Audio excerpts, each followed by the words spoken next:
પણ કૃષ્ણ કોના માટે રોકાયા? આપણે કથામાં બેઠા છીએ, એનું જ્ઞાન હોવું જરૂરી છે. આ લગ્નનો મંડપ નથી.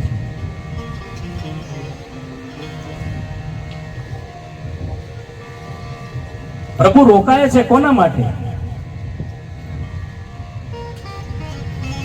બધાને એમ થયું કે આપણે આગ્રહ કર્યો એટલે રોકાયા. યુધિષ્ઠિર રાજા બન્યા, પ્રજા દુખી છે, સંબંધીઓના લોહીથી ખરડાયેલી એ સત્તા આ ધર્મરાજ યુધિષ્ઠિર છે અને શાંતિ ન આપી શકી. અને હંમેશા યુદ્ધ પછીની પરિસ્થિતિ કોઈ પણ દેશ હોય, કોઈ પણ રાજ્ય હોય, એની ખૂબ ખરાબ હોય. કારણ કે કંઈક માઓના સિંદૂર ભૂસાયા હોય, કંઈકના કોડીલા સંતાનો ગયા હોય. યુદ્ધ છે એ ભયંકર છે.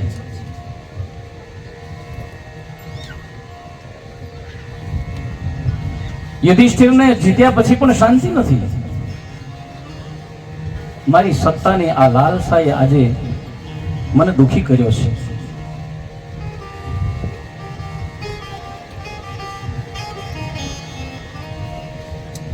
પેલો સતયુગ, દેવ અને દાનવ અલગ અલગ લોકમાં રહેતા હતા.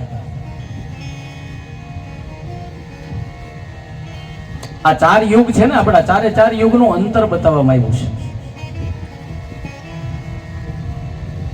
સતયુગ છે એમાં દેવ અને દાનવ અલગ અલગ લોક હતા ને એમાં એ અલગ અલગ લોકમાં રહેતા હતા. બીજો એવો ત્રેતાયુગ. ત્રેતાયુગમાં દેવ અને દાનવ એક જ લોકમાં રહેતા હતા, જેમ કે રામ અને રાવણ. સતયુગ હતો એમાં દેવોનો લોક અલગ હતો અને દૈત્યોનો લોક પણ અલગ હતો. ત્રેતાયુગમાં એક જ લોકની અંદર રામ અને રાવણ એ બે એક જ પૃથ્વીમાંથી રહેતા હતા. ત્રીજો દ્વાપર યુગ આવ્યો, જેમાં દેવ દાનવ એક જ પરિવારમાં રહેતા હતા. સમજણ પડી? દ્વાપર યુગમાં દેવ અને દાનવ એક જ પરિવારમાં રહેતા હતા. પાંડવો એ દેવ અને કૌરવો એ દૈત્ય. એટલે ત્રીજા દ્વાપર યુગની અંદર યુધિષ્ઠિર અને દુર્યોધન આ બે દેવ અને દાનવ સાથે રહેતા હતા. ચોથો કળિયુગ આવ્યો, જેમાં દેવ અને દાનવ એક જ શરીરમાં રહે છે. કયો માણસ? આ માણસ કીધો, પણ માણસની અંદર કોનામાં દેવ છે ને કોનામાં દૈત્ય છે એ ખબર નથી પડતી. અને જે દેવ હોય એ ઘડીકમાં દાનવ બની જાય અને ઘડીકમાં દાનવમાંથી વાળો પાછો એમ થઈ જાય તો મને કરુણા વહાવા બધા લાગે આહા તો દેવ છે. સહજ મિલા સ્વદૂધ સમ માંગલિયા સોપાની. ઈચ્છા કરો ને તમને સહેજે મળી જાય તો એ દૂધ સમાન છે, અને માંગીને કોઈની પાસે લ્યો તો એ પાણી સમાન છે. સહજ મિલા સો દૂધ સમ માંગલિયા સો પાની. કહત કબીરા वो रक्त सम जिसमें खींचा तानी. કબીર કહે છે કે જેમાં ખેંચાતાણ થાય ને એ લોહી બરાબર છે, ખેંચાતાણી ન થવી જોઈએ. યુદ્ધ પછી કોઈ પણ રાષ્ટ્રનું દ્રશ્ય બહુ સારું નથી. પ્રજા દુખી થાય તો રાજા પાસે જાય, રાજા દુખી થાય તો કોની પાસે જાય? ધર્મરાજને આજે પિતામહ ભીષ્મની યાદ આવી. રથ તૈયાર થયો, 5 પાંડવો સાથે દ્રૌપદી, સારથીના રૂપમાં કૃષ્ણ સૌ આવ્યા છે કુરુક્ષેત્રના મેદાનમાં. અને પ્રભુ રોકાણા હતા ભીષ્મ પિતામહ માટે. ભીષ્મ છે મૃત્યુના માલિક છે, એને કોઈ મારી નથી શકતું. શરશૈયામાં સૂતા છે, બાણોની શૈયામાં. પ્રભુના દર્શન થયા અને રાજી થયા. પોતાની વેદનાનો પ્રશ્ન કર્યો ત્યારે પ્રભુએ કહ્યું કે તમે જ્ઞાની છો, છતાં કૌરવોના પક્ષમાં રહ્યા એટલા માટે આ તમને પીડા સહન કરવી પડે છે. ભીષ્મ કહે છે કે હું તમારી સાથે રહીને લડું તો તમારા દર્શન ન થાય. હું કૌરવોના પક્ષમાં શા માટે ગયો કે મને તમારા દર્શન થાય લડતા લડતા, એટલા માટે હું સામેના પક્ષમાં જઈને લડ્યો. હું તો તમારો દાસ છું પ્રભુ. કૃષ્ણને થયું કે ડોસો બહુ પાકો છે. ભીષ્મને ઓશિકાની જરૂર પડી. અર્જુને માથામાંથી બાણ નીકાળીને એક બાણ માર્યું એટલે તરત મસ્તક ઊંચું થાય ને ઓશિકું મળે. ભીષ્મ પિતામહનું મસ્તક ઊંચું થયું. થોડી વાર પછી પાણી માંગ્યું છે. દુર્યોધનના સેવકો દોડાદોડી કરવા લાગ્યા પાણી લેવા માટે. પણ જેની માં જ ગંગા છે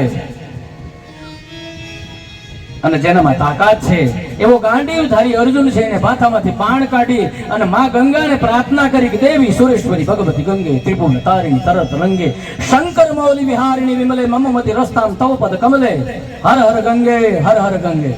માં ગંગા પ્રગટ થઈ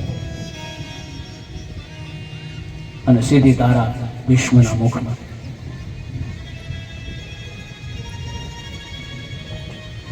ભીષ્મના મુખની અંદર પાણી ગયું. ઉત્તરાયણના સૂર્ય થયા છે. મહાભારતનું એક મહાન પાત્ર વિદાય લેવા જઈ રહ્યું છે. કૃષ્ણ જ્યારે સામે આવીને ઉભા રહ્યા, આ ભીષ્મની આંખો છલકાણી છે. વાહ મારા વાલા, ખૂબ કૃપા કરી હો, પધારો વાસુદેવ. આ પાંડવોના સારથી બનવાનું તો માત્ર બહાનું છે, હકીકતમાં તો મને દર્શન દેવા માટે જ તમે રોકાયા હતા. હવે આવ્યા છો ને, તો એક વિનંતી કરું. ભીષ્મ જે વિનંતી કરે છે,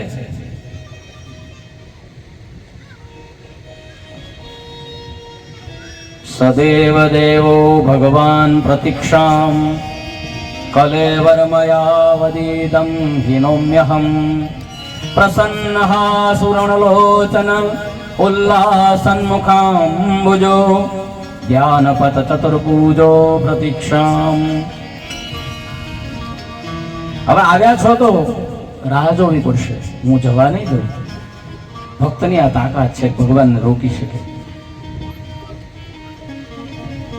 જ્યાં સુધી મારા શરીરમાંથી પ્રાણ ન જાય ત્યાં સુધી કૃષ્ણ તમારે અહીંયા જેવા ઊભા છો ને એમ નામ ઊભું રહેવું પડશે. इतना तो करना स्वामी जब प्राण तन से निकले गोविंद नाम लेकर तब प्राण तन से निकले। श्री गंगा जी का तट हो या यमुना का बंसी बट हो, मेरा सांवरा निकट हो, तब प्राण तन से निकले।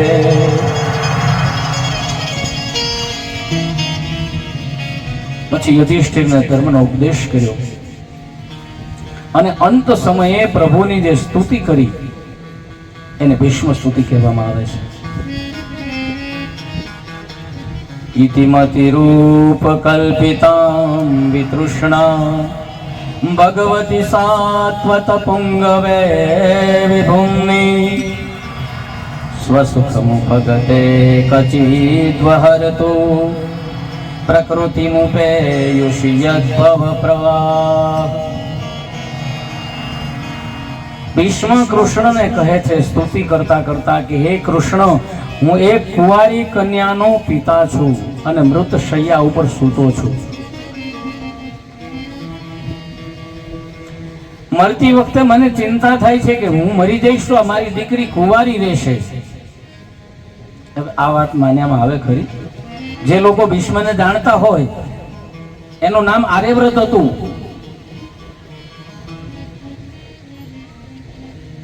પોતે આજીવન બ્રહ્મચર્ય પાળશે એવી ભીષ્મ પ્રતિજ્ઞા પોતાના બાપને માટે લીધી, એટલે એને ભીષ્મ કહેવામાં આવ્યું. હવે એ આ મૃત્યુ સમયે સરશૈયામાંથી સૂતા સૂતા કૃષ્ણને એમ કે છે કે મારી એક દીકરી છે ને એ હજી કુંવારી છે, તો એ કોણ છે? એને તો લગ્ન કર્યા નથી, તો દીકરી ક્યાંથી?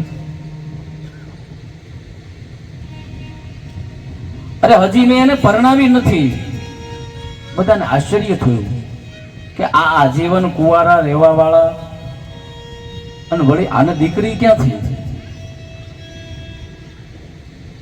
હા કૃષ્ણ, હું એક કુંવારી કન્યાનો પિતા છું. કઈ કન્યા? અરે હે પ્રભુ, આ મારી મતી હજી કુંવારી છે. વિશ્વની કન્યા એટલે મતી, મતી કહેતા બુદ્ધિ. આ બુદ્ધિ હજી કુંવારી છે, એ હજી કોઈનામાં લાગી નથી. તમારી મારી બુદ્ધિ, આપણી મતી ક્યાં છે? કોઈકની નામમાં છે, કોઈકની દામમાં છે, કોઈકની ચામમાં છે. મારું મોટું નામ થઈ જાય, હું પૂજાવા લાગુ.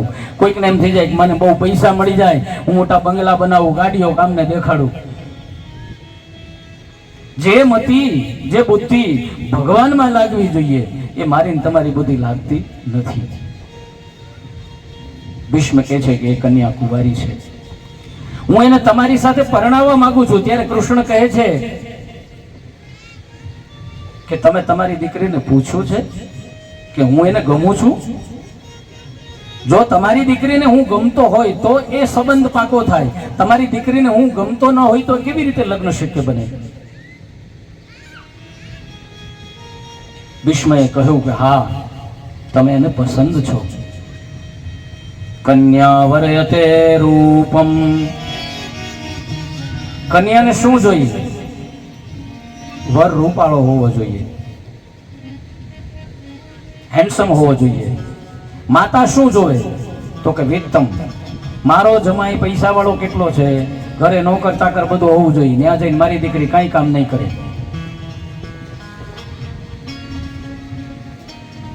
પિતા શું જોવે? શ્રુતમ. શ્રુતમ કહેતા ભણેલો ગણેલો હોશિયાર હોવો જોઈએ. અને કુટુંબીજનો બધા શું ચલે? કુળ જોવે, ખાનદાન જોવે. અને બાકીના બીજા બધા સગાવાલા મિષ્ટાનમ ઇતરે જનાહા. કરો ને કંકોના તમતારે, અમને તો લાડવા મળશે. બાકીના હગાવેલા છે એને ભોજન પૂરતું જ હોય. કુળ કેવું છે, વરાજો કેવો છે, એની કાંઈ કોઈને હોય નહીં. બીજા શ્લોકની અંદર વળી ભીષ્મ સ્તુતિ કરે છે.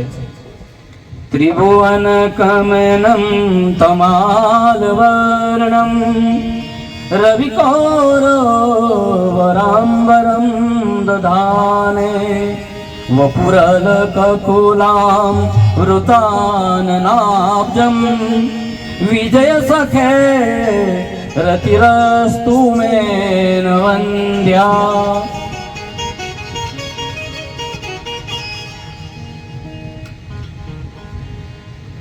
ઘણા લોકોને કોઈને યાદ નહીં હોય, પણ હું નાનો હતો ને ત્યારથી મને યાદ છે ને ત્યારે મને આ શ્લોક શું કહેવા માંગે છે એની પણ મને ખબર નહોતી.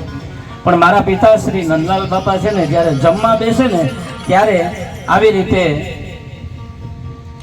પેલા અમે શ્લોક બોલતા અને પછી હર હર મહાદેવ થાય. એટલે ત્યારે મારા ફાધર આ શ્લોક બોલતા હતા.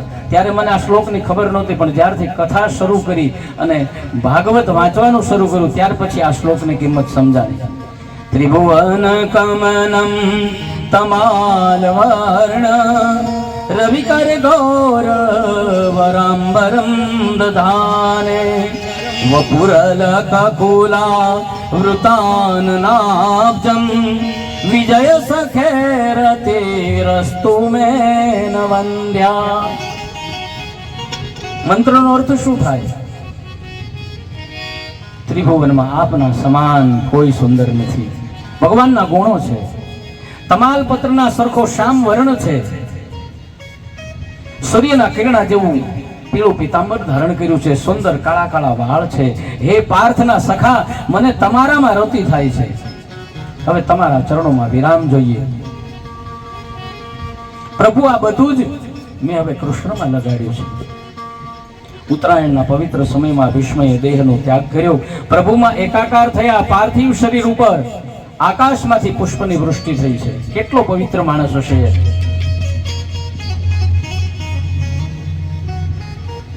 ભીષ્મની વિદાય સૌને હલબલાવી ગઈ છે.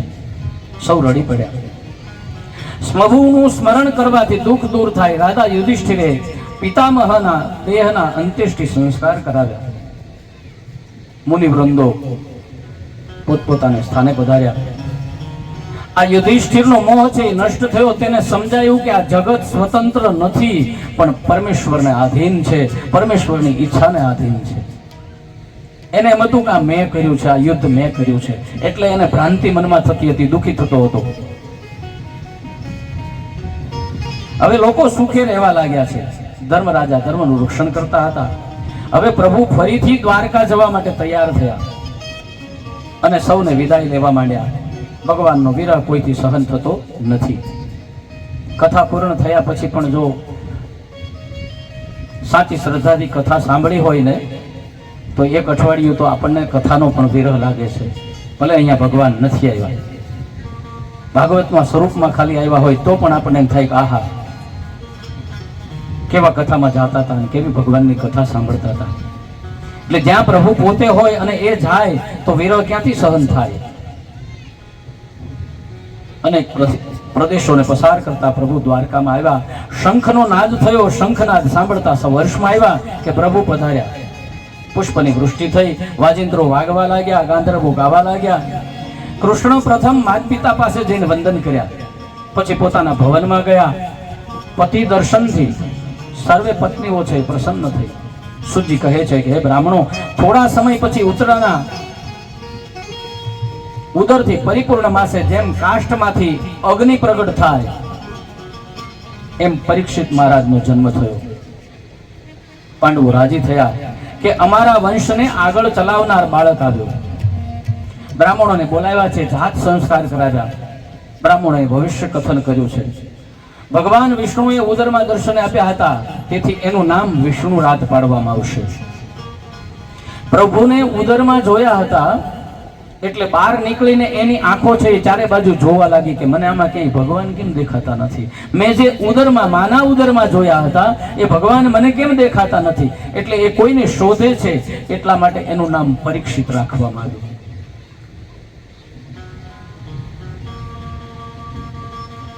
પણ બ્રાહ્મણો શું કે છે કે બ્રાહ્મણના શ્રાપથી, તક્ષક નાગના કરડવાથી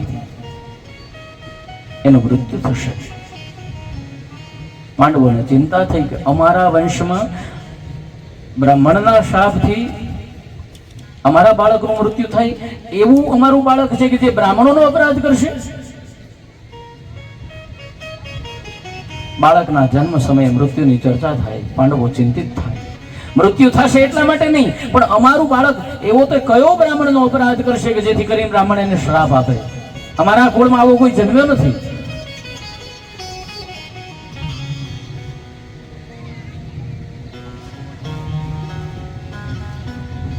બ્રાહ્મણ એમનામ શ્રાપ ન આપે. અરે અમે તો ક્ષત્રિય ગૌ બ્રાહ્મણના રક્ષા કરવા વાળા પ્રતિપાળ. બ્રાહ્મણોએ સાંત્વના આપતા કહ્યું કે ચિંતા ન કરો. જે બાળક ઉદરમાં હોય ને એની રક્ષા કૃષ્ણએ કરી હોય એ બાળક કોઈ દિવસ બ્રાહ્મણનો અપરાધ ન કરે. અને બ્રાહ્મણનો શ્રાપ છે ને એ તો એને વરદાન રૂપે સાબિત થશે. અને શાસ્ત્રો તમે લઈ લ્યો, જ્યાં જ્યાં પણ બ્રાહ્મણ ક્રોધિત થયો છે, શ્રાપ આપ્યો છે, એને શ્રાપ આપ્યો છે કેવાય શ્રાપ પણ એ વરદાનમાં જ ફેરવાયો છે. રાજા દશરથ શિકાર માટે નીકળ્યા. શબ્દવેદી બાણ ચડાવે છે, શ્રવણ પાણી ભરવા જાય, ઘડો પાણીની અંદર બુડતાની સાથે હરણ પાણી પીતું હોય એવો અવાજ થયો એટલે શબ્દવેદી બાણ ચડાવ્યું. શ્રવણને બાણ લાગ્યું. હે રામ કરતા એના પ્રાણ ગયા. અંધોને અંધીને પાણી આપવા માટે દશરથ જાય અને અંધોને અંધી શ્રાપ આપી દે, જા દશરથ, તે મારા દીકરાને મૃત્યુને શરણ કર્યો છે ને, તારે ત્યાં ચાર દીકરા હશે છતાં પણ તું દીકરા વિનાનો મરીશ. ત્યારે દશરથના ઘરે એક પણ સંતાન નહોતું. આ શ્રાપ નહોતો, આશીર્વાદ હતો. એ બ્રાહ્મણના શ્રાપથી દશરથને ત્યાં 4 સંતાનો થયા. પરીક્ષિત શુક્લ પક્ષ એટલે અંજવાળિયામાં જેમ ચંદ્ર મોટો થાય છે એમ મોટા થવા લાગ્યા. એ દરમિયાન વિદુર યાત્રામાંથી હસ્તિનાપુર પધાર્યા. આ 36 વર્ષ પછી વિદુરજી તીર્થયાત્રામાંથી પરત ફર્યા. કૌરવોનો નાશ થયો છે. યુધિષ્ઠિરે કાકાનું સ્વાગત કર્યું. આજે પણ 4 ધામની યાત્રા કરી અને કોઈ આવે એટલે આપણે સામૈયા કરીએ છીએ, એમ આજે આ વિદુરજીના સામૈયા કરવામાં આવ્યા છે. શેરી વળાવી સજ કરું ઘરે આવો ને, આ શેરી વળાવી સજ કરું ઘરે આવો ને, શેરડીએ પધરાવ ફૂલ વાલમ ઘરે આવો ને, પધરાવો ફૂલ વાલમ ઘરે આવો ને, આવું તારા દેશું ઓરડા હરી આવો ને, તારા દેશો ઓરડા હરી આવો ને, દેશો દેશો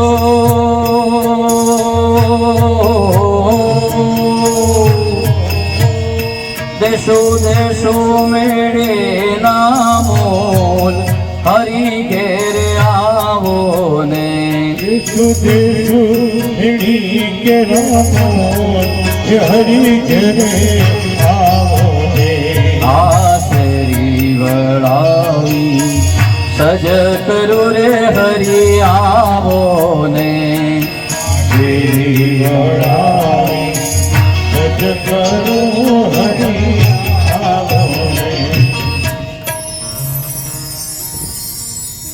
સમય પલટાણો એટલે ધીમે ધીમે આ બધું લુપ્ત થતું જાય છે. બાકી આ બધા જૂના ગવૈયાઓ જેને માઇક બાઇક કાંઈ જોતું નહોતું, જીવરાજભાઈ હજી બેઠા જુઓ 95-97 થયા છે લગભગ.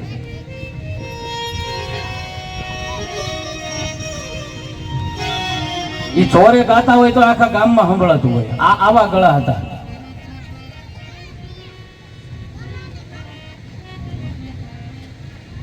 વિદુરજીની આગતા સ્વાગતા થઈ, ખબર અંતર પૂછ્યા. વિદુરજીએ પોતાની યાત્રાનો વૃત્તાંત ટૂંકમાં કહ્યો. કૃષ્ણ સ્વધામ ગયા છે કોઈને કહ્યું નથી. યદુવંશનો નાશ થયો તે સમાચાર નથી આવ્યા.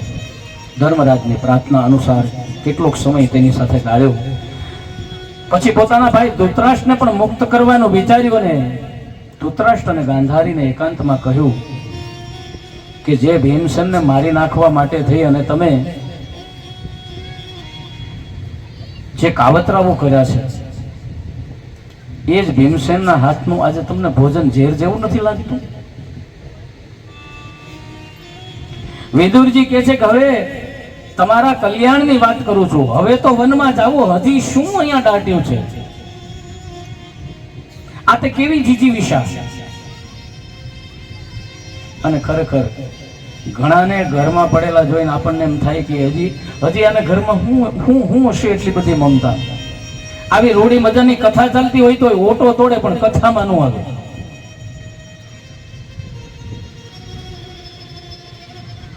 સત્ય વસ્તુ છે. હું કોઈને એક લક્ષ્ય બનાવીને નથી કહેતો, કોઈ એક વ્યક્તિ માટેની વાત નથી, આખા સમાજની વાત છે, આખા દુનિયાની વાત છે, કોઈ એક ગામની વાત નથી. કેવી જીતી વિશા, પોતાનું શું થશે એના માટે પોતે વિચારતો નથી, તો બીજું તો એનું કલ્યાણ કેવી રીતે કોઈ કરી શકવાનું છે? આપ મોયા વગર સ્વર્ગે જવાય નહીં. આપણે મરીએ તો આપણે સ્વર્ગ પ્રાપ્ત થાય ને, પણ આપણે મરીએ નહીં તો અહીંયા તો બધી વ્યથાઓ જ છે.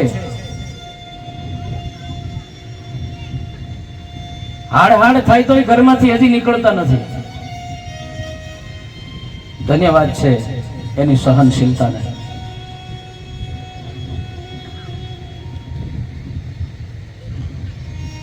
એટલા માટે સતારજીએ પણ ખૂબ લખ્યું છે સરસ. મોંઘો મનુષ્ય દેહ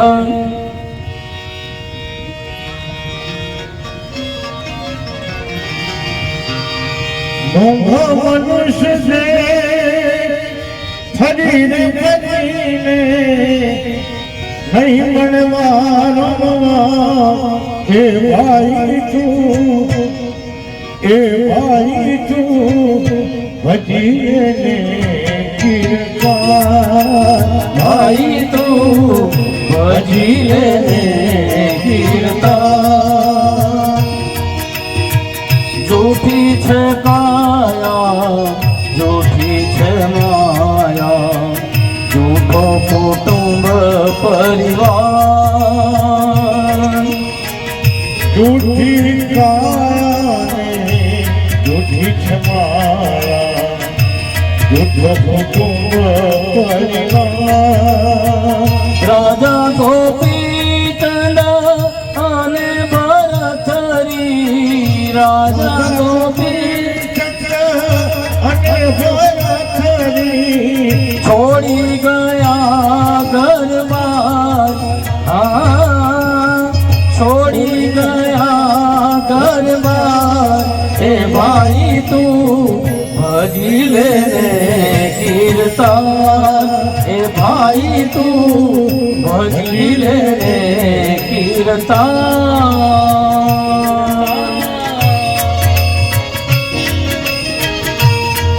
વિદુરજી સાથે ધૃતરાષ્ટ્ર ગાંધારી આ ચાલી નીકળ્યા છે વિદુરજીએ સમજાવ્યું એટલે ધૃતરાષ્ટ્ર ને ગાંધારી ચાલી નીકળ્યા ગંગાના કાંઠે આવ્યા 7 સ્ત્રોતમાં ગંગાની ધારા જ્યાં 7 વિભાગમાં વહેંચાય છે જ્યાં સપ્ત ઋષિઓનો આશ્રમ છે ત્યાં આવ્યા પ્રભુમાં મન લગાડ્યું છે બીજે દિવસે ધર્મરાજ વડીલોને વંદન કરવા જાય ને ખબર પડે કે પોતાના વડીલો ચાલ્યા ગયા છે ખૂબ દુઃખ થયું ધીમે ધીમે અપશુકન થવા લાગ્યા છે ક્યાંય ચેન પડતું નથી ભીમસેન ને ધર્મરાજ કહે છે કે મને મૂંઝારો થાય છે ક્યાંય ગમતું નથી આ પ્રકૃતિ જાણે કોઈના વિયોગમાં રડતી હોય ને એવું મને લાગે છે આ વસુંધરા ઉપરથી કોઈ મહાન વ્યક્તિની વિદાય થઈ હોય એવું લાગે છે અર્જુનને આપણે દ્વારકા મોકલ્યો છે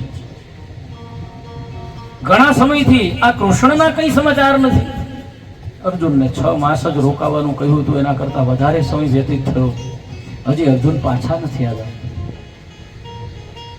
આમ ચર્ચા ચાલતી હતી ત્યાં જ દ્વારકાથી અર્જુનનો રથ લઈને પધારવાનું થયું નિસ્તેજ આ અર્જુન રથમાંથી નીચે ઉતરે બધા ઉપર વિષાદના વાદળ સવાયેલા છે શિવરજની આંખો રડીને સૂજી ગઈ છે બંને ભાઈઓને વંદન કર્યા અર્જુનની આ દશા જોઈ યુધિષ્ઠિરે પૂછ્યું તું આટલો નિસ્તેજ કેમ છે શું થયું છે તને આ દ્વારકામાં બધા કુશળ તો છે ને ઉગ્રસેન વાસુદેવ દેવકી આ બધા કુશળ તો છે ને દ્વારકાધીશ પ્રસન્નતાથી બિરાજી તો રહ્યા છે ને બધાની કુશળતા પૂછી છતાં અર્જુન કઈ બોલ્યો નહીં અરે હે અર્જુન આટલો દુખી મેં તને ક્યારેય જોયો નથી શું તું શરણે આવેલાનું રક્ષણ નથી કરી શક્યો અરે તારાથી એવું અસંસ્કૃત કોઈ પગલું ભરાઈ ગયું છે કોઈ તારું અપમાન કર્યું છે અનેક પ્રશ્નો કર્યા છે અંતે પૂછ્યું કે જેના વિના તારું જીવન શક્ય નથી એ કૃષ્ણના વિયોગમાં તું રડે છે છેલ્લા પ્રશ્ને અર્જુનનું દુઃખ જે રાગ બનીને મુખમાંથી ને અશ્રુ બનીને વહેવા માંડ્યું અને અર્જુન કહે છે વંચિતો હમ મહારાજ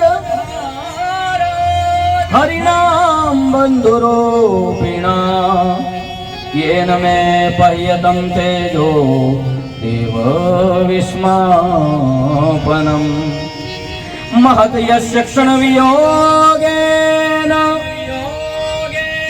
लोकोय प्रियदर्शन उक्तेन रहितोष मृतक प्रोच्यते यथा તમે સાચું કહ્યું મોટા ભાઈ તમે જેના નામ લઈને કુશળતા પૂછી એમાંથી અત્યારે કોઈ જીવતું નથી. બ્રાહ્મણના શાપને નિમિત્ત કરી આ વૃંદાવન વિહારી શ્રી કૃષ્ણ ચંદ્ર યદુવંશનો ક્ષય કરીને સ્વધામ પધાર્યા. શ્રી કૃષ્ણ ગયા, મારું તેજ ગયું. એ તો મારું તેજ હતું. હું અર્જુન એનો એ જ, મારું ગાંડી એનું એ જ. પણ આજે યાદવોની સ્ત્રીઓ જ્યારે રસ્તામાં મને રક્ષણ માટે પોકારતી હતી, ભાઈ હું એમનું રક્ષણ ન કરી શક્યો. સમય સમય બલવાન હૈ, નહીં પુરુષ બલવાન. કાબે અર્જુન લોટિયો, વહી ધનુષ વહી બાણ. કૃષ્ણ સ્વધામ ગમનના સમાચારથી પાંડવો ખૂબ જ રડ્યા છે. દિલને નથી કરાર તમારા ગયા પછીથી, આંખે છે અશ્રુધાર તમારા ગયા પછીથી. દ્રૌપદીએ તો કાયદેસરના માથા પટક્યા છે. અરે હવે ચીર કોણ પૂરશે? આ ચીર ઢાંકનારાઓ ગયા અને ચીર ઉગાડનારાઓ રહ્યા. કૃષ્ણ વિનાનું આ બધું અપ્રિય લાગે છે. કૃષ્ણ ગયા એટલે પાંડવો નિરાધાર થયા. હવે આપણે જીવીને શું કરવું છે? પરીક્ષિતને ગાદી સોંપી, કુંતા કૃષ્ણને પામ્યા. પાંડવો બધું છોડી દ્રૌપદી સહિત હેમાળે હાડ ગાળવા નીકળ્યા છે. છેલ્લે ભગવાન શિવની પૂજા કરી. અસિતગીરી સમસ્યા કજ્જલમ સિંધુ પાત્રે સુરતરવર શાખા લેખિની પત્ર મુર્વી લિખિતી અધિગૃહિતવા શારદા સર્વકાલમ તદપિ તવ ગુણાનામ ઈશ પારંદ યાતિ. કેવો મહાદેવ! અસિતગીરી સમસ્યા કજ્જલમ સિંધુ પાત્રે. સારા આ ધરતી ઉપર ડુંગરા છે એનો ચૂરો કરી દો. દરિયાની અંદર પાણી છે, એ પાણીની ભેગા એ ડુંગરાને ભેળવી દો. એની શાય બનાવો. આ સારી જંગલની અંદર વનરાય છે ને કાપી નાખો ને એની કલમ બનાવો. અને માં સરસ્વતી ખુદ લખવા બે ને તોય મારા જાગનાથના ગુણો લખ્યા નહીં થાય. આવો મહાદેવ! એની છેલ્લે પૂજા કરી. કારણ કે અંતે જીવને જવું હોય તો ક્યાં જવું પડે? શિવ સિવાય કોઈનો ઉદ્ધાર નથી. જીવ ને શિવની એકતા થાય ત્યારે જ મેળાવે. પાંડવોએ પોતાના દેહનો ત્યાગ કરવો છે. એટલે ભગવાન શિવની પૂજા કરી બરફ આચ્છાદિત પ્રદેશની અંદર પ્રવેશ કરે છે. સફેદ વસ્ત્રો ધારણ કરેલી કોઈ એક સ્ત્રી આવી અને ખડખડાટ હસવા લાગી. પાંડવોએ બધું જીતી લીધું. જીત્યા પછી શાંતિ ન થઈ. ભગવાન વિદાય થયા પછી પણ એમને થયું કે આપણે જીવીને શું કરવું છે? આ બધું મેળવ્યા પછી પણ આખરે કઈ કામ ન આવ્યું.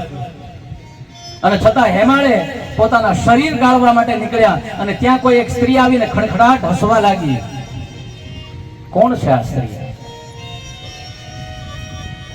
અને કહે છે કે તમે બધું જીતી લીધું હતું, તમે કૌરવોને માર્યા, અરે હસ્તિનાપુરની ગાદી તમે મેળવી. આ સ્ત્રી છે એ હસતા હસતા પાંડવોને મેણા મારે છે. કટાક્ષમાં બોલે છે, ક્યાં ગયું તારું ગાંડીવ અર્જુન? આ ધર્મરાજ તમારી સભા ક્યાં? ભીમ, ક્યાં ગઈ તારી ગદા? જે ગદાના બળથી તું દુશ્મનોને હંફાવતો હતો, અરે જે રથથી વિજય મળ્યો એ રથ ક્યાં? અરે હે પાંડવો, આ સ્ત્રી કોણ હતી? કોઈને ખબર છે?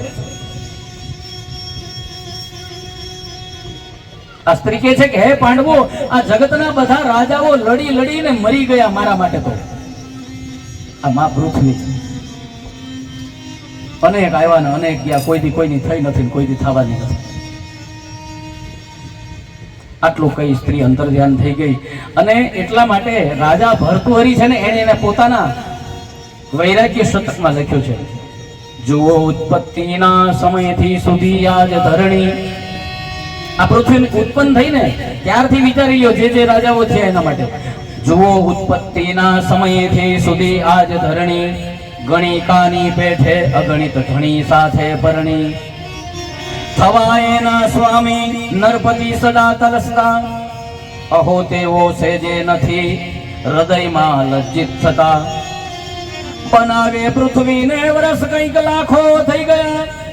અરે હજારો રાજાઓ સમયની સરિતામાં વહી ગયા. તજી રામે તજી બુદ્ધે પલક મહી તૃણ સમગણી. ધણી બે ગામનું પણ કેમ કરે શેખી ઘણી. આજકાલનો કોઈ પણ માણસ મોટો થઈ જાય, ધનવાન થઈ ગયો ને ગામનો મહાન માણસ થઈ ગયો એટલે હું આ ગામનો આ છું, આ શેખી કરે માણસ. પણ જેને રામે તજી દીધી, કૃષ્ણએ તજી દીધી, બુદ્ધએ તજી દીધી, તો તારી નથી થવાની. આમ લખવા વાળા, કેવા વાળા તો ઘણા છે, છતાં મને ને તમને સમજાય તો થાય.